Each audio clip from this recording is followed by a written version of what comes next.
আজকে বানাবো আলু সয়াবিনের রেসিপি। আলু সয়াবিনের রেসিপির জন্য লাগছে আলু, সয়াবিন, মশলার জন্য আদা, জিরে, শুকনো লঙ্কা বাটা।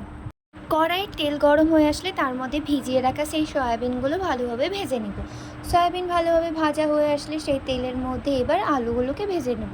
আলুগুলো ভালোভাবে ভাজা হয়ে আসলে সেই আলুগুলো এক এক করে এবার পাত্রের মধ্যে তুলে নেব।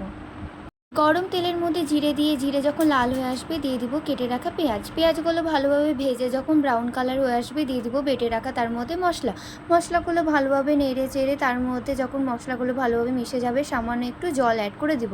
জলটা ভালোভাবে মিশিয়ে নিয়ে এবার আমাদের ভেজে রাখা আলুগুলো অ্যাড করে দেব।